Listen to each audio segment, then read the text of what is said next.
그녀는 자신이 행복하다는 것을 알았다. 남편은 좋은 사람이고 그녀를 사랑했다. 하지만 그게 문제였다. 그녀는 가끔 다른 어떤 일이 일어나기를 바랐다. 그녀는 남편에게 거짓말을 할 작정은 아니었다. 단지 진실을 말하지 않기로 했을 뿐이다. 그녀는 단지 자신이 그 일을 할 수 있는지, 하룻밤 동안 다른 사람이 되었다가 다시 집으로 돌아와 예전과 같은 사람이 될 수 있는지 알고 싶었을 뿐이다. 누워요. 그가 말했다. 땀 한 방울이 그녀의 목으로 떨어졌다. 서랍이 열리더니 짤랑거리는 소리가 났다. 수갑. 마음에 들 거예요. 그가 말했다. 날 믿어요. 그가 그녀의 양손목을 황동 침대틀에 고정시켰다. 그녀는 수갑을 찬 채로 그가 기울여주는 머그잔의 커피를 마셨다. 1분밖에 걸리지 않았다. 따뜻하고 어두운 느낌이 퍼지더니 그녀는 잠들었다. 인생은 우리가 계획한 대로 흘러가지 않습니다. 때로는 가장 익숙한 풍경 속에서 길을 잃기도 하지요. 우리는 일상의 무뎌짐을 안전이라 부르며 안심하곤 합니다. 양귀자 작가의 모순에서도 주인공 안진진의 이모는 평온하고 안락한 삶 속에서 그녀의 쌍둥이 자매가 갖지 못한 모든 것을 가졌지만 오히려 자신의 안락한 생활을 무기력하고 무덤 속 같다고 힘들어합니다. 오늘 소개할 클레어 키건의 단편 남극의 주인공도 바로 그 지점에서 길을 나섭니다. 무언가 다른 일이 일어나길 바라면서요. 그저 자신이 여전히 매력적인지 살아있는지 확인하고 싶었던 그녀의 아주 사소한 일탈. 하지만 키건은 소설 곳곳에 아주 평범한 문장들로 잔인한 복선을 심어두었습니다.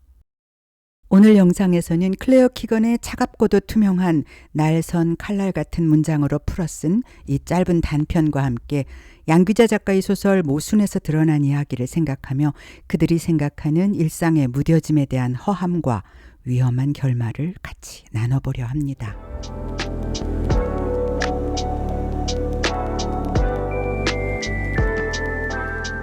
행복한 결혼 생활을 하던 여자는 집을 떠날 때마다 다른 남자와 자면 어떤 기분일까 궁금했다.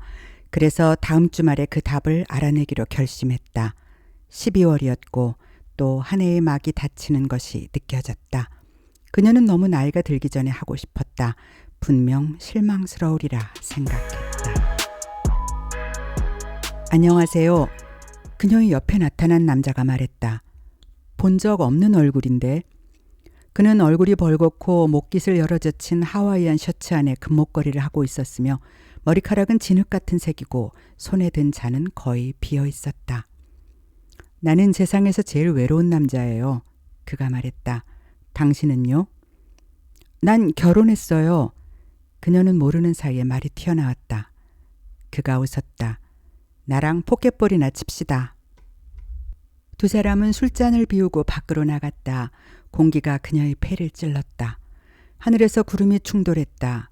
그녀는 고개를 뒤로 젖히고 구름을 보았다. 그녀의 기분에 걸맞게 세상의 거짓말 같고 터무니없는 빨간색으로 변하면 좋겠다고 생각했다. 변함없고 안정적인 일상 속에서 단순한 일탈을 꿈꾸던 여자는 바에서 우연히 한 남자를 만납니다. 그리고 두 사람은 함께 남자의 집으로 갑니다. 와인을 마시자 뱃속으로 미끄러지는 냉기가 느껴졌다. 그녀는 계속 취해 있어도 괜찮았다. 남자가 나와서 식탁에 두 사람의 자리를 준비하고 굵은 녹색 초에 불을 붙이고 종이 냅킨을 접었다. 외간 남자가 피운 불에서 연기가 피어올라 창문을 넘어갔지만 여자는 남편을 생각하지 않았고 남자 역시 결혼 생활에 대해 한 번도 묻지 않았다. 난 지옥은 견딜 수 없을 만큼 추운 곳이라고 늘 생각했어요. 반쯤 얼어있지만 절대 의식을 잃지 않고 아무것도 느끼지 못하는 거예요. 그녀가 말했다.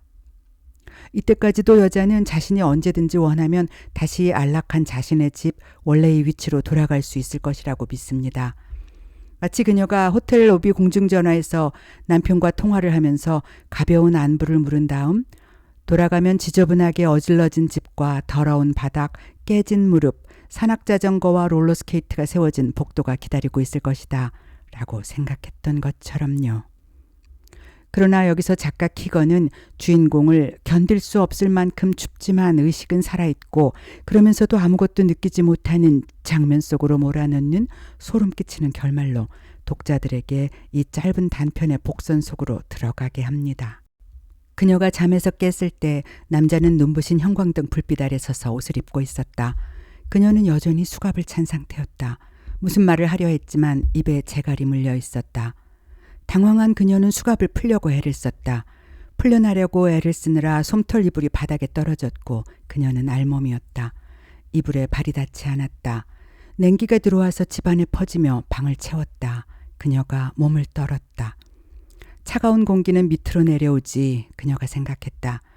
결국 떨림이 멈추었다. 온몸이 무감각해졌다. 그녀는 혈관 속에 피가 느려지고 심장이 쭈그러드는 것을 상상했다. 이제 옆방 커튼이 열려진 창 옆의 벽을 더 빨리 때렸다. 그녀는 남자를 생각했지만 아무 느낌도 없었다. 남편과 아이들을 생각했다. 그들이 그녀를 절대 못 찾을지도 몰랐다. 그녀는 남편과 아이들을 2번 다시 못 볼지도 몰랐다. 상관없었다. 어둑함 속에서 그녀의 입김이 보이고 머리를 덮는 냉기가 느껴졌다. 차갑고 느린 태양이 동쪽을 하얗게 물들이고 있다는 생각이 서서히 떠올랐다. 그녀의 상상이었을까? 아니면 창유리 너머에 내리는 눈이었을까? 그녀는 침대 옆 탁자에 놓인 시계를 자꾸 바뀌는 빨간 숫자를 보았다. 고양이가 그녀를 보고 있었다. 눈이 사과씨처럼 새까맸다. 그녀는 남극을, 눈과 얼음과 죽은 탐험가들의 시체를 생각했다. 그런 다음 지옥을, 그리고 영원을 생각했다. 클레어 키건의 단편집 남극은 1999년에 발표된 작가의 첫 번째 단편집입니다. 이 작품집은 독특하고도 때론 실험적이며 가공되지 않은 상상력을 엿볼 수 있는 15편의 단편 작품들로 채워져 있습니다. 그중 대표적인 단편 남극은 안전한 일상 아래의 균열이 어떻게 드러나는지 보여줍니다. 주인공이 가정을 떠나 홀로 여행을 떠나며 느끼는 해방감이 어떻게 공포로 변하는지, 떠나기 직전 주인공의 일상의 권태를 보여주는 심리는 낯선 도시에 도착했을 때의 설렘을 거쳐 낯선 남자와의 만남으로 이어집니다. 황혼이 하늘을 물들이고 대낮의 빛을 어둠으로 바꾸려고 꼬드겼다. 두 사람은 말없이 한참 동안 걸으면서 일요일의 고요함을 느끼고 얼음장 같은 바람 때문에 나무가 긴장하는 소리에 귀를 기울였다. 남자는 이전에 보았던 그 누구보다 위험하지 않은 사람이라고 느껴졌고 아주 친절했습니다. 너무 친절해서 오히려 그 친절함이 칼날처럼 날카롭게 느껴지기도 했지만 그녀는 그 칼날 위를 걷고 싶어 했지요. 이 작품에서 여주인공이 일탈을 결심하게 된 배경에는 단순히 자극을 원하는 마음보다 자신이 사라지고 있다는 공포가 더 크게 작용했을 것입니다. 그녀는 자기 자신을 바라보면서 누군가의 아내, 누군가의 어머니, 누군가의 이웃으로서의 자신의 모습을 확인하지만 정작 그녀 자신은 그 어디에도 없다는 것을 느낍니다. 익숙한 역할들이 그녀를 집어삼키고 있었던 것이지요. 이 문장은 모순에서 모든 것을 가졌지만 정작 자기 자신이 없었던 이모의 공허함과 비슷한 느낌을 줍니다. 무뎌진다는 것은 나를 둘러싼 환경이 편안해지는 것이 아니라 내가 풍경의 일부가 되어 투명해지는 과정임을 깨달으며 느끼는 허한 감정입니다. 그래서 어떤 면으로는 일탈보다 무뎌짐이 더 위험하다는 생각을 합니다. 일탈은 사고를 부르지만 무뎌짐은 영혼을 서서히 질식시키니까요. 양규자 작가의 소설 모순에서 주인공 안진진의 이모는 쌍둥이 자매인 주인공의 엄마가 시장에서 속옷과 양말을 팔며 거칠고 힘겹게 살아가는 것과는 전혀 다르게 우아하고 세련된 중년의 품위를 잃지 않는 모습으로 살아갑니다. 그러나 이모는 오히려 자신의 안락한 생활을 무기력하고 무덤 속 같다고 힘들어합니다. 세상에 숨겨진 진실들을 배울 기회가 전혀 없이 살아간다는 것은 이렇게 말해도 좋다면 그것은 마치 평생 똑같은 식단으로 밥을 먹어야 하는 식이요법 환자의 불행과 같은 것일 수도 있다. 단조로운 삶은 역시 단조로운 행복만을 약속한다. 인생의 부피를 늘려주는 것은 행복이 아니고 오히려 우리가 그토록 피하려 애쓰는 불행일 것이다. 인간만큼 다양한 변주를 허락하는 주제가 또 어디 있으랴. 그리고 이모는 어느 날 편지 한 장을 남기고 스스로 목숨을 끊습니다. 이제 끝내려고 해. 그동안 너무 힘들었거든. 무엇이 그렇게 힘들었냐고 묻는다면 참 할 말이 없구나. 그것이 나의 불행인가 봐. 나는 정말 힘들었는데 그 힘들었던 내 인생에 대해 할 말이 없다는 것 말이야. 어려서도 평탄했고 자라서도 평탄했으며 한 남자를 만나 결혼을 한 이후에는 더욱 평탄해서 도무지 결핍이라고는 경험하지 못하게 철저히 가로막힌 이 지리멸렬한 삶. 그래서 그만 끝낼까 해. 나는 늘 지루했어. 너희 엄마는 평생이 바빴지. 새벽부터 저녁까지 돈도 벌어야 하고 무능한 남편과 싸움도 해야 하고 말 안 듣고 내빼는 자식들 찾아다니며 두들겨 패기도 해야 했고 언제나 바람이 싱싱 일도록 바쁘게 살아야 했지. 그런 언니가 얼마나 부러웠는지 모른다. 나도 그렇게 사는 것처럼 살고 싶었어. 무덤 속처럼 평온하게 말고. 일상의 무뎌짐을 견디지 못하고 끝내 멈춰버린 삶. 반면 남극의 주인공은 그 지루함을 깨기 위해 문을 열고 나갔으나 돌아올 수 없는 길을 선택하게 됩니다. 무뎌진 채로 가라앉는 것과 깨지기 쉬운 얼음판 위로 발을 내딛는 것. 우리의 삶은 과연 어느 쪽이 더 위태로운 걸까요? 양귀자 작가는 이렇게 말합니다. 삶의 어떤 교훈도 내 속에서 체험된 후가 아니면 절대 마음으로 들을 수가 없다. 뜨거운 줄 알면서도 뜨거운 불 앞으로 다가가는 이 모순. 우이독경. 사람들은 모두 소의 귀를 가졌다. 클레어 키건은 독자들을 어리둥절하게 만드는 작품 속 구성을 종종 보여줍니다. 그것은 키건이 말하는 단편 작품의 매력과 연관지어 생각할 수 있습니다. 키건은 한 인터뷰에서 자신이 단편 소설에 끌리는 것은 드라마의 부재와 강렬함 때문이라고 말한 바 있습니다. 즉 단편은 사건이 일어난 직후에 시작하므로 드라마는 이미 끝났다라고 말합니다. 예를 들어 결혼 생활이 끝나는 사건이 있다면 장편 소설은 그 과정을 일일이 보여주고 설명하지만 단편은 결혼 생활이 끝난 이후의 결과를 보여준다는 것입니다. 그래서 키건의 작품은 드라마 자체가 아니라 그 결과에 긴장과 상실에 흥미가 있다고 볼 수 있습니다. 작가의 말처럼 누군가의 집 앞에 놓여 있는 것보다 뒷마당에 숨겨진 것에 더욱 흥미를 느낄 수 있게 되는 것이겠지요. 이 단편 남극에서 주인공이 어릴 때 수녀님에게 들었던 영원에 대한 묘사를 하는 장면이 나옵니다. 우리가 영원이 얼마나 긴 시간이냐고 물었더니 수녀님이 말했죠. 지구상의 모든 모래를 생각해봐. 모든 해변과 모래 채석장, 해저, 사막을 말이야. 그 모래가 전부 모래시계에 들어있다고 상상해보렴.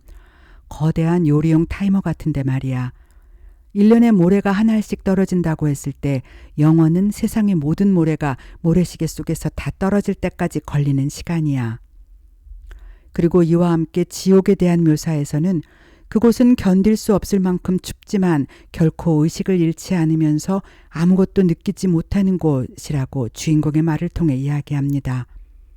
이 차갑고도 깊은 표현들에 빠져 페이지를 넘기면서 자연스럽게 독자는 세상의 모든 모래알 같은 영원의 시간과 벗어날 수 없는 운명이라는 분위기 속으로 어느새 끌려 들어가게 됩니다.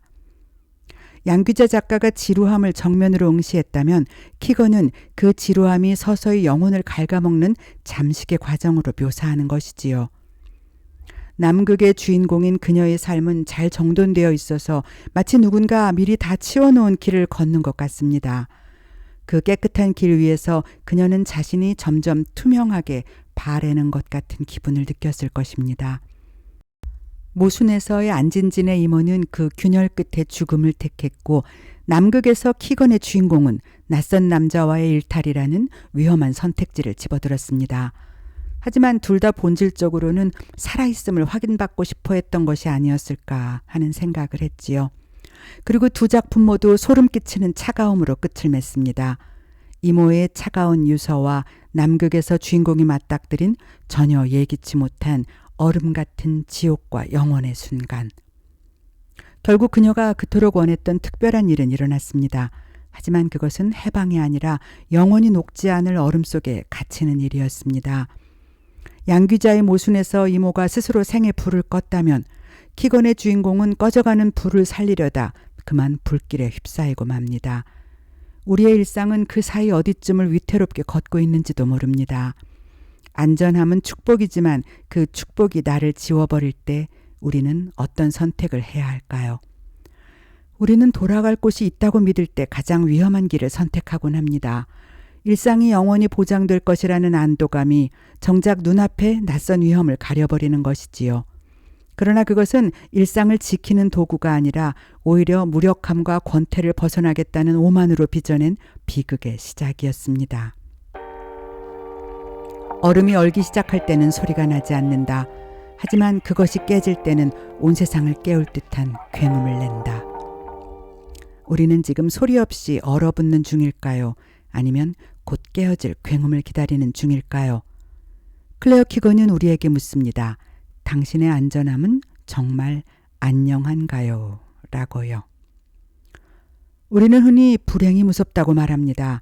하지만 진짜 무서운 건 아무 일도 일어나지 않는 평온함 속에서 내가 서서히 투명해지는 기분일지도 모릅니다. 그래서 이 짧은 작품은 우리에게 인생의 진실은 화려한 드라마 속에 있는 것이 아니라 우리가 무심히 지나쳤던 일상의 덤덤한 문장들 속에 숨어 있는 것이 아닐까 하는 생각을 하게 합니다. 마치 클레어 키건이 말한 드라마는 끝났다라는 말처럼 말이지요. 15편의 작품을 읽으면서 하나하나가 강렬한 장면으로 남았던 작품집이었습니다. 클레어 키건, 그녀의 글 모두가 흘러가는 이야기로서가 아니라 몸속 연한 어디쯤에 타닥타닥 타이핑되어 박히는 것 같았습니다. 그래서 저는 이 작가의 몇 안 되는 짧은 글들을 소중하게 아주 천천히 핥아가며 읽어야 했습니다.